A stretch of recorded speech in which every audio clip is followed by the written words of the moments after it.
No, I am. Especially in Cape Verde, where it's like Punta Pereta, and it's like straight rocks if you fall. And I've broken some wings. I've broken a board, I think, and foils also. Who is considered an older guy? I would say like from 20 up. This episode is sponsored by Foilsessions, the app that lets you track all your foiling sports. Now also on the iPad. This is Up on Foil, a podcast for everyone flying just above the surface. Pump, carve, soar, let's foil!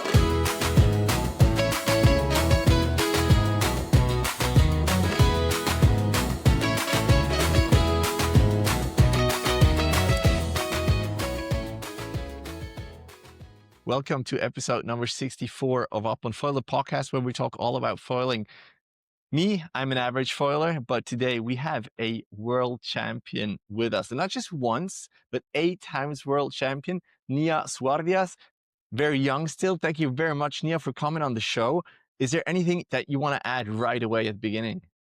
I'm from Tarifa. I'm from Spain, and super happy to start this podcast. And yeah, ask me all you want. All right, super cool. Have you been on the water today? No, actually, no. There's not much wind right now in Tarifa, but I was training just before. So if you train, and we can just go into your training. That's something I'm very interested in. When you do training, it's not just training on the water. What other training do you do? I'm training now like 3 times a week with a personal trainer.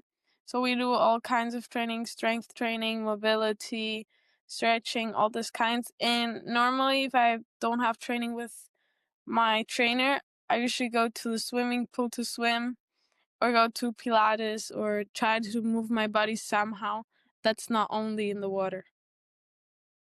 Very nice.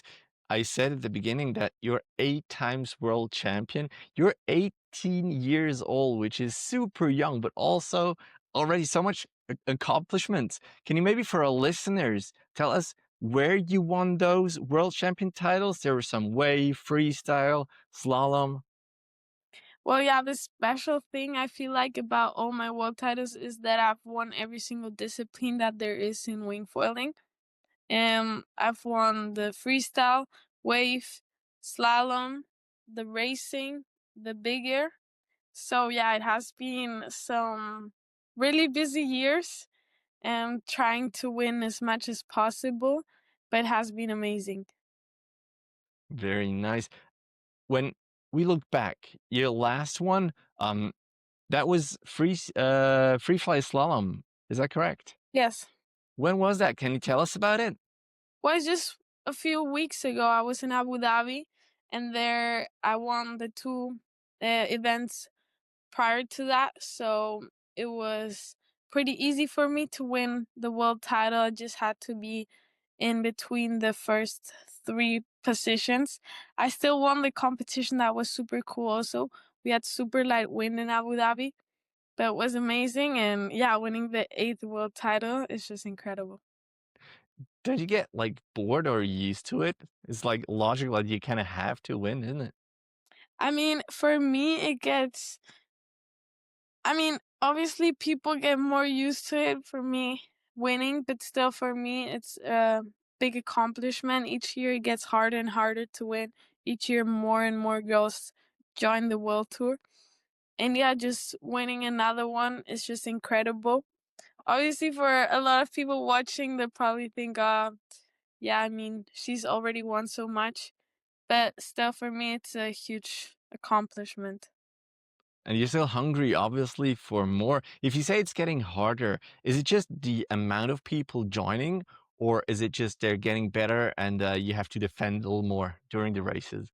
Well, both. There's a lot more girls joining, a lot more younger girls, and also as well in Tarifa, there's so many girls starting to wing, and that is super nice and incredible to see. Obviously, for me, there's more competence, and also the level of the girls is getting way higher, as we all could see in the competitions.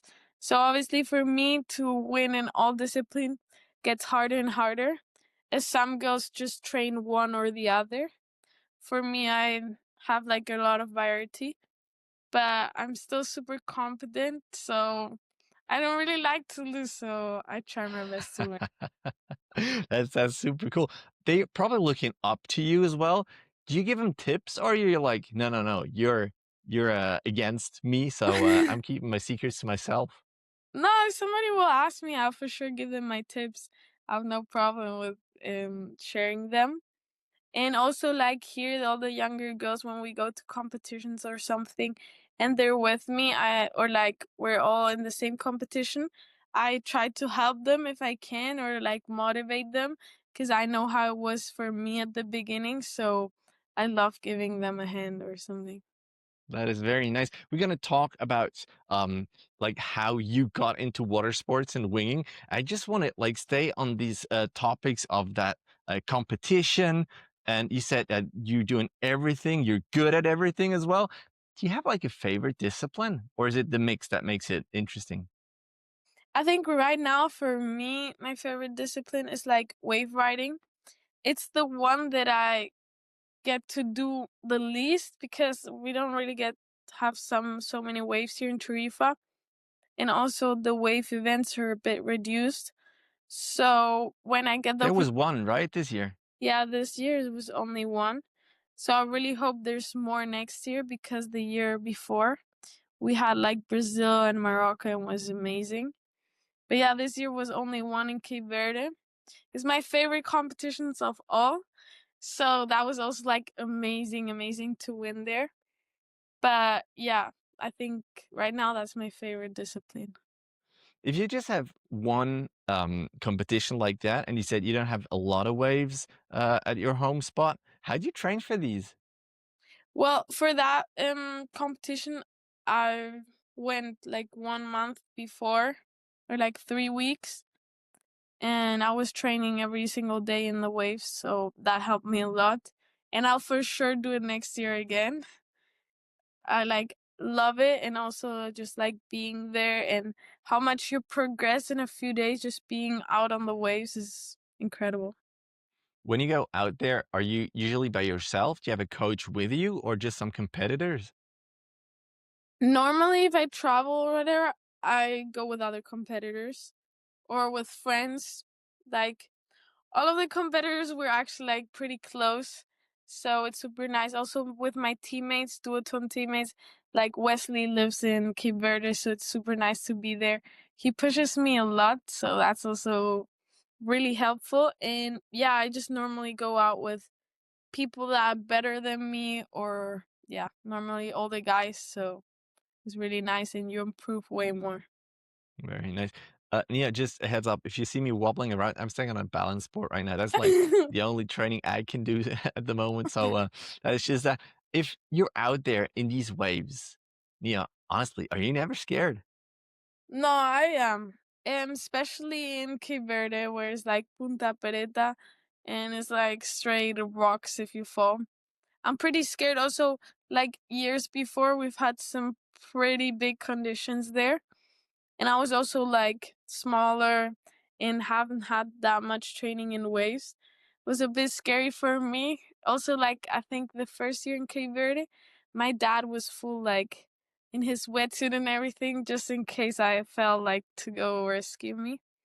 But yeah, it gets scary. I'm also like a person that I'm like, if I'm not 100% sure I can do it, I won't. So All yeah. right, that makes a lot of sense. Has anything ever happened to you? No, never. But I think like a Good. scary person. Like for Well, me to like just do a new trick, that's like maybe, I don't know, a bit more head wise. I like struggle a little bit. I like take it more easy and go step by step. all right. But there must certainly have been some gear breaking or something. I mean, these waves are incredible. If you fall like these foils or daggers, did anything ever happen to the gear? To my gear, if Yeah. there's rocks, yes. In Punta Preta, I've broken some wings. I've broken a board, I think. And foils also get scratched pretty bad if there's like a lot of rocks. Do you fix them yourself, or do you just give them back and they hand you new gear? How does that work? No, normally if it's like repairable, I'll bring it back home here, and I'll go to my like local shaper. That's called Danny Vallejo, and I'll just bring to him all the gear, like boards and foils, and he'll repair it for me. And then if I have any broken wings that are like repairable as well, I just bring them to Wet, and they'll fix them for me. All right, That's very really nice. nice. Very nice. So that's the wave competitions.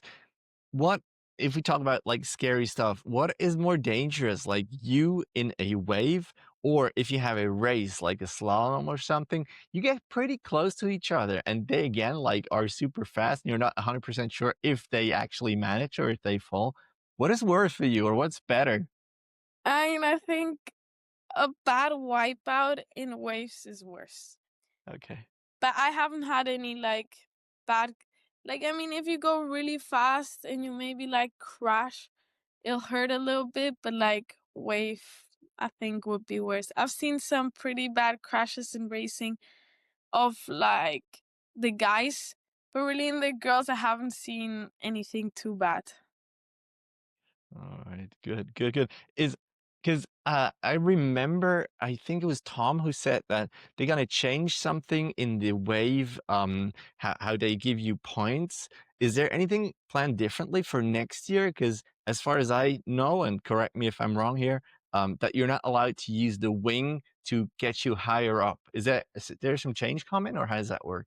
Yeah, so for right now, I think I'm not sure as well, like 100% here, but you're not supposed to use the power of the wing. So you cannot use like the power handles. You can use the railing edge handle. That's just to hold the wing. But yeah, it gives like a lot of advantage to the people that are riding frontside the wave. People that are riding backside don't even like have the option to like use the wing power because Mhm. it won't help you for much. But yeah, for I think right now you can, maybe for next year you will, because Oh, it wow. looks really impressive, like seeing Cash and all the frontside riders like in Sal in Punta Preta reusing the wing looks really nice, but obviously like I'm backside rider there. It's like almost impossible to use the wing. Yeah, it makes a lot of sense. Let's talk big air and freestyle, because there you're gonna get high up. What's your favorite trick so far, or what are you working on? So for Are you allowed to tell even, or is that like a secret? no, I mean, to be fair, I haven't been out freestyle that much. I had some racing. We were at a Red Bull camp in Italy, so we did a lot of racing. Then I was in Abu Dhabi, so I did a lot of racing. And for right now, we didn't have so much wind, so I haven't been out on the water too much. But yeah, I think for right now, my favorite trick is like the front flip. Feels super nice. And for new tricks I want to learn, you got me a little bit there. Probably like mm, double Palau, or like Palau to Palau, front flip 3. I don't know. I would really want to learn how to do these tricks. Because if you say that people are like catching up to you a little bit, then you probably have to like continue to evolve to like keep it at their place. Yes.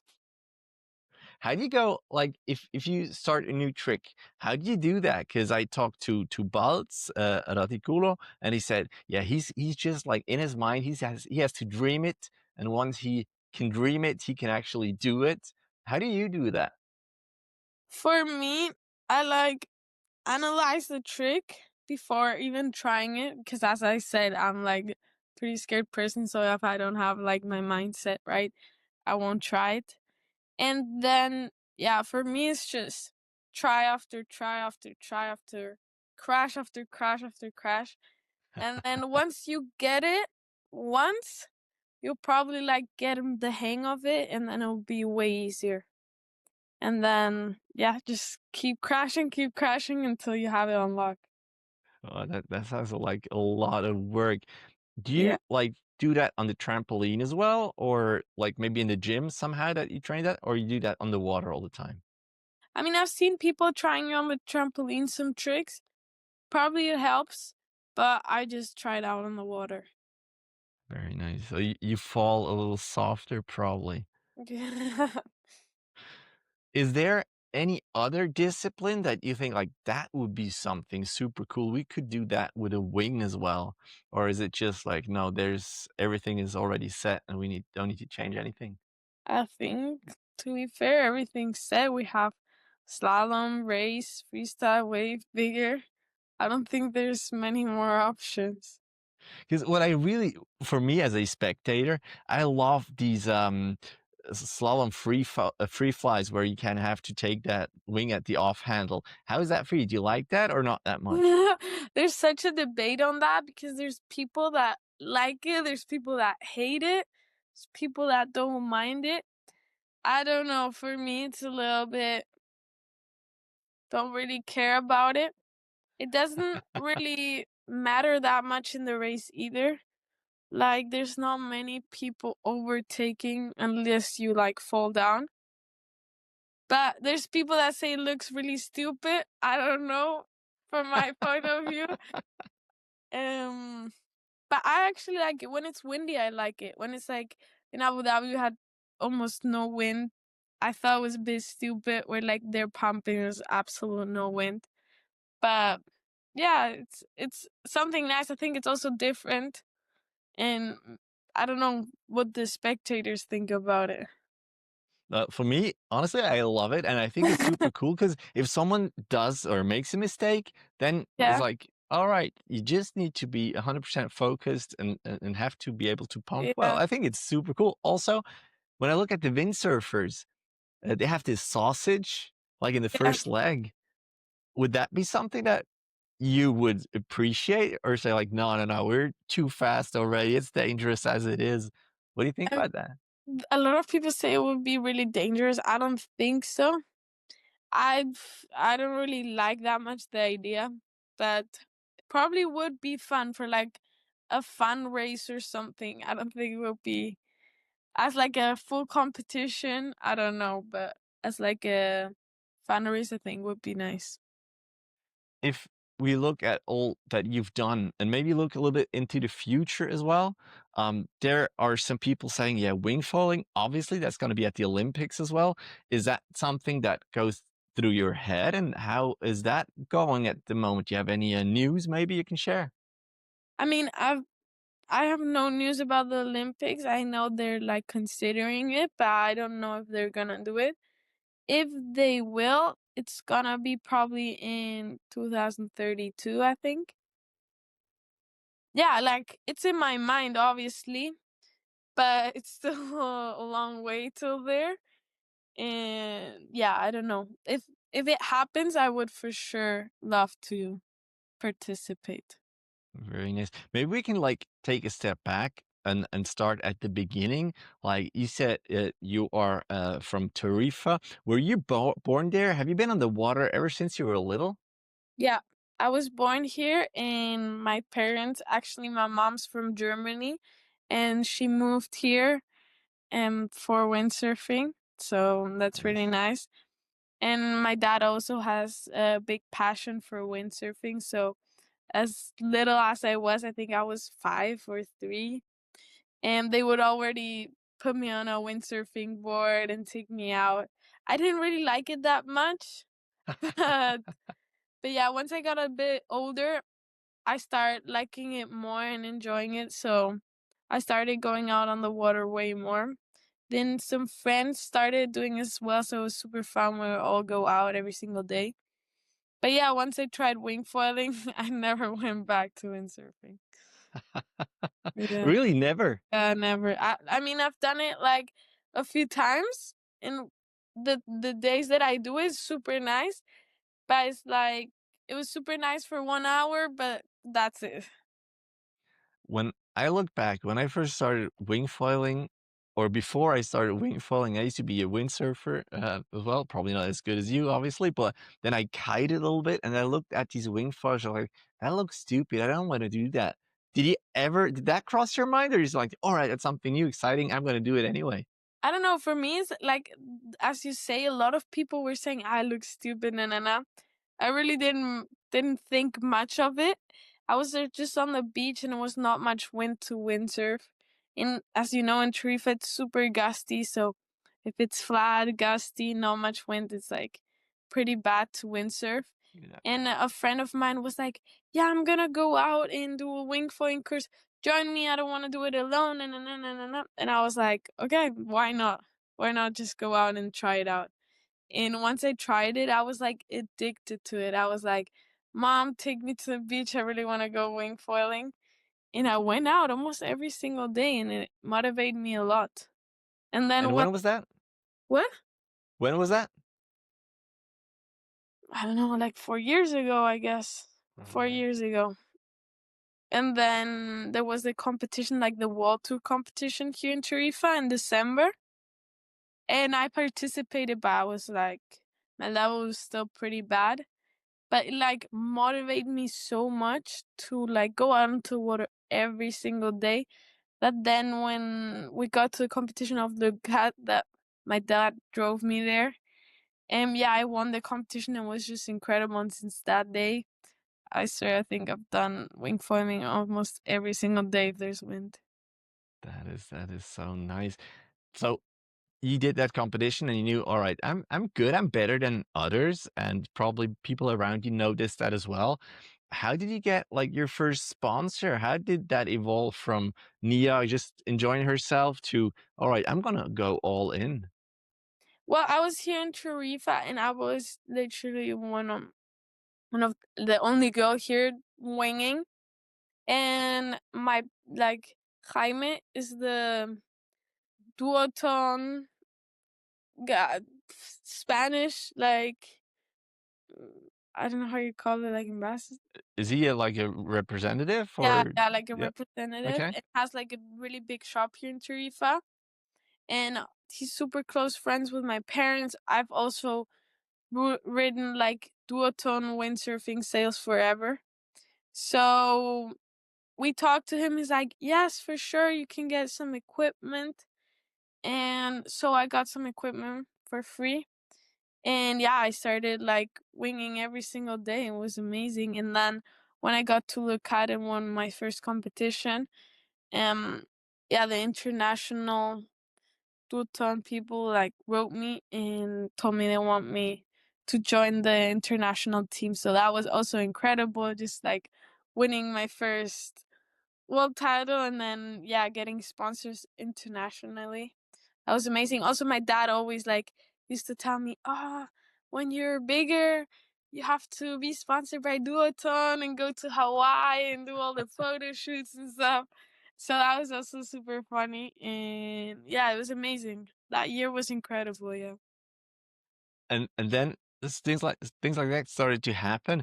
How did you realize it? Like, because your dad said, yeah, you have to be sponsored, and photo shoots, as you just said. I mean, now you're all in, and is that your job? Are you like still going to school? How does your life look like? I'm finishing school still, but obviously, like right now, this is my job and this is what I like to do, and I hope to do it for way longer time. But yeah, it's incredible. I never actually thought I would get like to here, especially in windsurfing because I liked it, but it was not my passion. But just like starting to wing foil, it just yeah, it like changed my life. I've also like traveled to so many new places that I probably would never have been to if it wasn't for wing foiling. So I'm also super grateful. Can you maybe share your favorite spots that you got the chance to visit? I mean, Cape Verde, definitely one of my top spots. Brazil is amazing. And we've been to New Zealand. I mean, we've been to Denmark, Ireland, so many places. Morocco was also incredible, like Dakla. The spot is actually so sick. The lagoon with the hotels. And yeah, there's probably so many more places. We also went to China one year. That was also like a whole new experience. Also, this year in Abu Dhabi was actually super sick. But yeah, like every single place has their culture, their things, and it's just amazing to see everything. And do you get to witness that? Because when I remember, I used to sail quite a lot, and I went to a few world championships as well. But I basically just saw the harbor and the hotel, and just Yeah. was there for that. How much else? What else are you actually allowed to do, or can you do in these times? I mean, for me, it's what you say. Like, I don't get, if I go to, like, now I went to Abu Dhabi, I didn't get to see much because we were there for the competition Yeah. and came back. We saw some things and it was just really cool to see.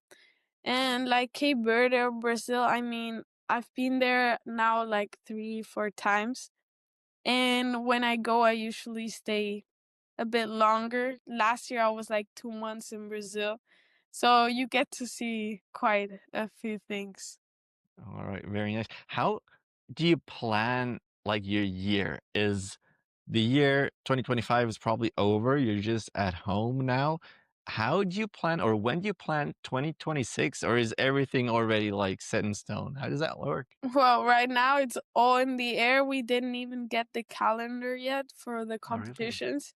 Oh, So wow. I'm like, I have no clue what I'm gonna do next year.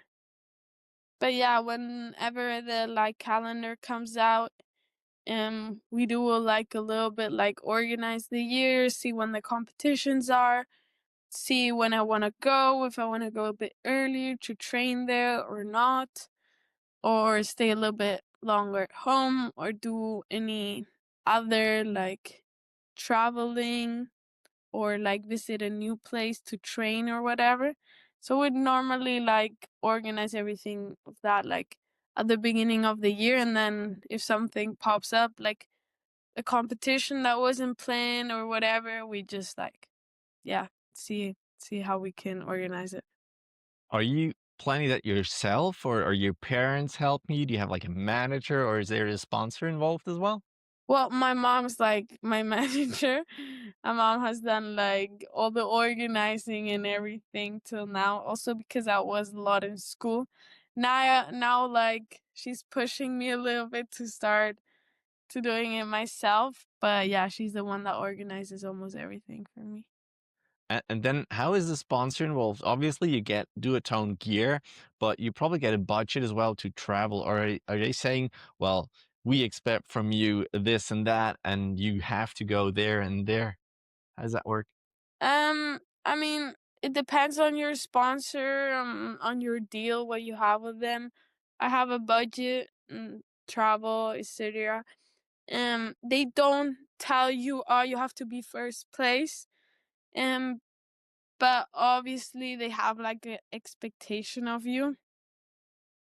And yeah, as better as you do it, obviously, as better your deal is gonna be, and probably as much they will appreciate you and the team.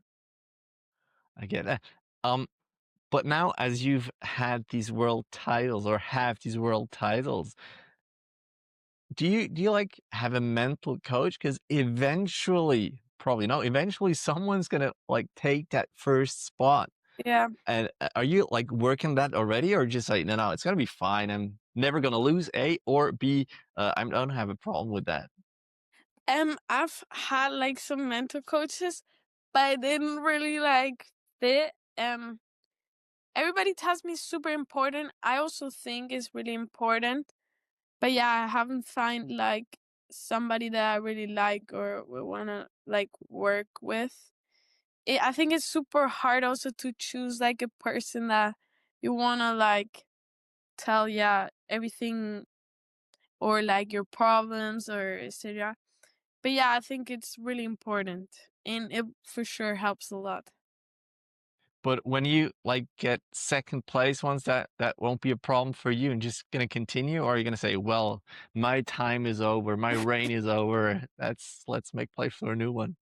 I mean, right now, I've gotten a lot of times also second or third. So it's not like I've never lost. But obviously, like, it gets me a little bit down, I'm not gonna lie. Also this year, like I got at the end third in freestyle. I'm not too happy about it, but also being like doing like wing foil freestyle for almost like 4 years now, and that's the discipline I train the most for. So it's also like maybe I have to take a little bit of a break of like just doing freestyle and focus a little bit more on other disciplines. But yeah, it's not like I get second and I get like super sad or anything. Also, it pushes me to like get better, and also this like fire inside of me of like wanting to win for the next competitions. But yeah. I talked to Julia Castro a little earlier, and she said that I have to ask you, because as you are very young still, how you manage to stay that much, to stay focused that well? Because yes, you have school as well, you have other interests probably. How do you keep that focus? I think it's because I like it. I think everything you like to do, you'll have a passion for it and you will want to do it. Even if I'm super tired of winging every single day, at the end, if you get a good session in or you're out with your friends, you'll enjoy it that much that you'll be like, well, whatever, tomorrow I want to go out again. And at the end, for me, I go a lot out with other people. I don't really like winging alone. Yeah. So also that like pushes me. Also, I love when like I go out, for example, with my brother and he's trying to learn a new trick and I'm trying to learn a new trick, and he follows me and will tell me, oh, I think you should change this and this. Then we film each other and like this, like, yeah, actually we like motivate us like together. For me to get motivated by myself is a bit harder. But yeah, when there's more people involved, this is super fun also. You are like in this epicenter of these foiling sports. Where do you think that will go? Because we cannot always go higher or like triple, quadruple, whatever. Where do you think it's going? I've no clue. I always think that. I think like, wow, the guys are like doing the most sick, insane tricks. Like, there's no way they can do anything better. Or in the next week, there's a new trick, better, higher, and yeah, it just shows you that there's no limit to it. Obviously, there will be one point will be like the level so high, like probably cannot progress any higher. But for right now, I think there's not much limit to it. That's crazy. You are all into winging. Have you tried other foiling sports as well? No, I haven't done any kite foiling or windsurf foiling. I've done like surf foiling, but I count it as winging. But How yeah, about the parowing? Have you had a chance to try the parowing yet? yeah, I've tried the parowing. I like the downwind parowing, but actually, like parowinging is not my favorite. Why? I wouldn't do it in like flat water. I don't know. I don't really like it. How about the paddle? Have you tried the paddle? I've tried the paddling downwinding, and I really like it actually. Just I don't go out, or I don't get to go out that much here. If I'm in Hood River, I really like to do like paddle downwinding and power winging downwinding. It's super fun. I really enjoy it. All right, nice. And you probably don't need to like dock start because you have wind and waves and Yeah, whatnot. You were in at the boat in Düsseldorf last year, right? yeah. But you didn't do the pump foiling. Was that on purpose? No, I don't. I don't really know how to pump foil. Like I do it once a year in Hood River when there's no wind, and but yeah, I was there. Also, it was super cold actually there. Like when they put like the wind machines on, Yeah. it got so cold, and I didn't really want to do it. There was so many people there, and I was there focused on waiting. So yeah, I didn't really want to pump foil. How difficult was the winging part? Because the pool, yes, it was a big pool, but it's still small compared to the lake or the ocean. How Yeah, difficult was it for you? It was really interesting. You got like pulled up, and yeah, our masks were super short because also like the swimming pool had, I think, was not even one. No, it was like 70 centimeters high. So it was like if you fell down, you touched the floor.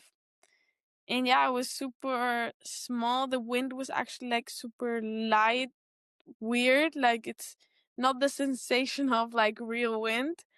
But yeah, it was super interesting, and there was actually a lot of people watching, so it was also really fun. Yeah, compared to the outside, it was warm, but yeah, in there, I totally agree. It was quite cold. Yeah. Um, you said before that sometimes when you see other people like going higher, faster, whatever, then it's quite impressive. How much pressure does that add to you when you like maybe go online and you see all these people like pushing hard? How is the mental load for you? I mean, it's hard because obviously the boys go way higher and way bigger. They learn if I see, for example, Benji that lives here, it's like one day he learns a new trick, the next day he learns a new trick. So it's like for me to learn a new trick, I have to be like every single day there, trying it out, changing, and seeing him and like other guys just learning the trick like one day, honestly, like is a bit annoying. But I mean, it's part of it. Also, like for me, I think a lot, but at the end, I think like for the public or for like people that don't really know how to wing, they don't really see the difference or don't really notice it. But yeah, obviously, like every single day, I'm like, I would want to go as high as the boys, or I want to do the tricks that the boys do. How much because you post stuff on Instagram every once in a while. You said you have these shootings. Is that something that you enjoy doing, or is that just part of the game that you have to play? I mean, for right now, it's part of the game for sure. Like right now, like living just from wing filing, for sure, your sponsors and everything want you to do Instagram. For me, I enjoy it also. I really enjoy like content creating, etc. But it's a whole nother job and it's really hard. Like having content with quality that people will enjoy, finding the right song, finding the people to film you, then posting it, editing it is a lot of work. And yeah, if you don't know a lot of about social media, it's hard to get into it. But as for right now, I like enjoy it. I don't really get super stressed about it if I don't have anything to post because yeah, it's like not worth it to like stress yourself about it. But for sure I would wanna like get more used to content creating more and posting more regularly. But you do that yourself. You said, yeah, some people who film you sometimes, but you do all your social networks yourself. Yeah. All right, all right. You don't have any like mandates that you have to post. It's just you can choose whatever you want to do. Yeah. Normally maybe your sponsor will require you to do, I don't know, 4 or 6 posts a month. For me, I post a lot. Also a lot about competition, so they're not like, oh, you have to do this, this, and this. But yeah, sometimes it gets hard. Sometimes I feel like I post a lot of the same because at the end I go to a lot of competitions, it's all like wing foiling. So I like also to change it out a little bit more about like personal stuff or like what I do if I'm not winging or what my day looks like when I'm home. But yeah, it's not like you have to post one day or the other. Maybe if we have a shooting or there's new wings coming out, your sponsor will call you and say, "Oh, please, could you post something on this day? We have the new wings coming out, and we love all the writers to push it." Let's talk about that life if you're not wing foiling, because like right now you're super good, you're winning titles, but eventually it's gonna be over. Or maybe you get an accident. Never Yeah. know. do you have a plan B, or you just say, no, I'm fine. I'll see. I'll cross the bridge when I come to it. Well, for right now, it's a bit hard. I think I'm super young still. And yeah, like studying also is like, it's there. If I want to ever do it, I can. But yeah, as for right now, I don't really know what I would want to do if I'm not wing foiling anymore. Are you not scared that you're gonna lose interest suddenly? I don't think I'm gonna lose interest. Maybe I'll lose some year a bit more motivation, or like, yeah, as you say, you can get injured. Or for example, in summer I got appendicitis, so I was like out for a month. Oh well, yeah. But yeah, it's like part of it, I think. And but at the end, like as I said, I really enjoy doing it. Even if I'm not competing or anything, I'll still probably go out.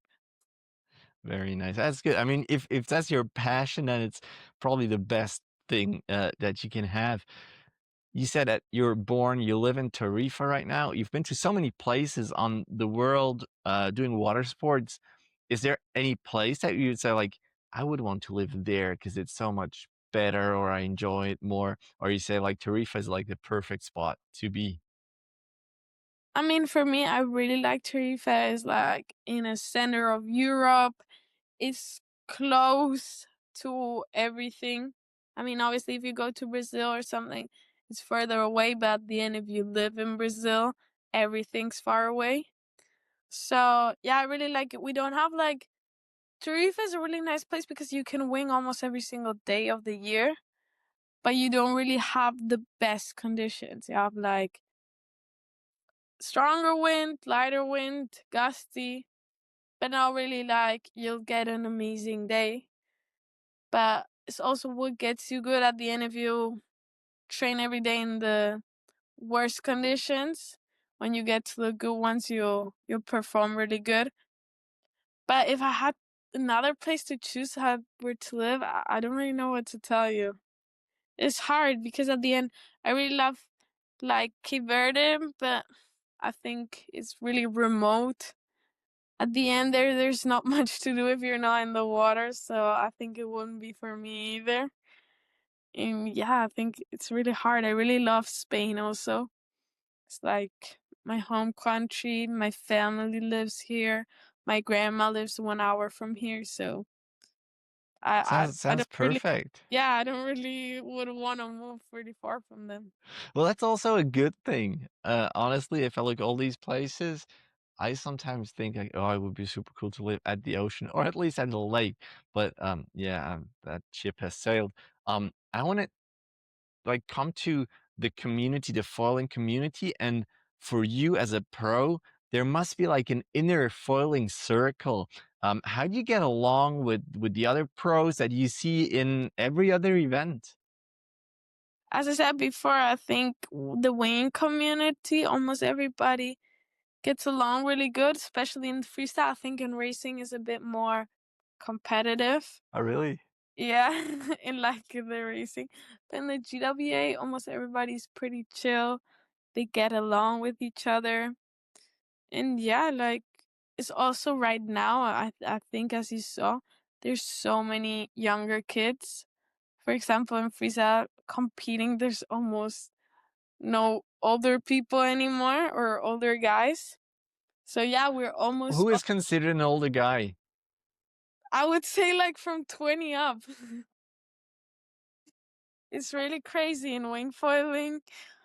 Freestyle, almost everybody is like our age, like 18, 19, 20 or younger. Wow, So that is so we crazy. all get along pretty good. Also, for example, the twins lived in Tarifa like for 2 years. Charlie or Chris, McDonald or Milo, they're all super nice. And every time we're like someplace and we're there maybe 4 days before the competition, we all go out together and train together. Very nice. Yeah, I mean, from a non-pro view, it really looks like that. And if you say so Yeah. yourself is that way, it's super cool. Do you think if winging ever becomes Olympic, that would change? Because you already said that like the racing is a Mm, little more competitive already. Would that make it even more competitive? Probably, especially because the Olympics, I think anybody that has the chance would love to go to the Olympics. And then also between the countries, the competition that there will be for sure get more competitive. As I said, also in racing, there's like they're way more competitive. Also, the French people I feel like are really competitive. But yeah, I think for sure will change. As it is not like set how it would look, how would you suggest like the Olympic races should go? Probably no free fly, huh? No sausage either. How would you do it? I think the format that they have in Wing for Racing is pretty good. For sure, it'll change. In the Red Bull camp, we're also like considering some formats to do the Olympics. But yeah, like I think like Wing for Racing type of competition would be nice. All right, all right. You've been with Duotone ever since. Have there been other brands who contacted you like after your first couple of titles and said like you should come to us because we can pay so much more, or like any proposals? For sure, like and all the riders at the end of the year or between the years, you get proposed from other brands and different type of deals. But for me, at the end, Duotone, I've been with Duotone always since the beginning. They give me the best deal. I feel really good in the brand, and yeah, it's amazing how much they take care of their riders and they push us. So I really like being a Duotone team rider. So you've never been tempted to change? Not as for right now.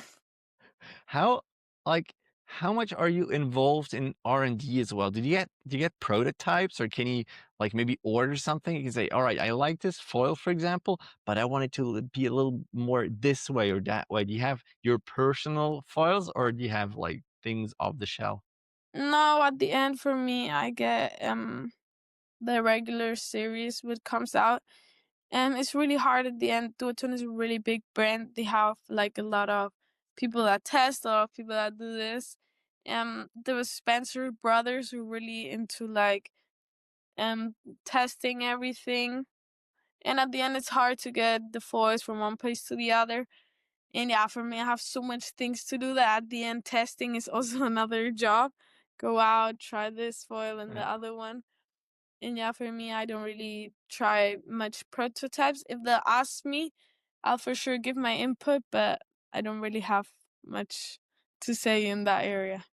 All right. How how much of a pain is it to travel to these places? Because if I look some of your pictures and pictures of other pros as well, they travel with such huge bags. How difficult is it? Or do you just get used to it and so like that's part of the game and it's no problem for you? I mean, it's part of it. I almost don't know how to travel anymore without a board bag.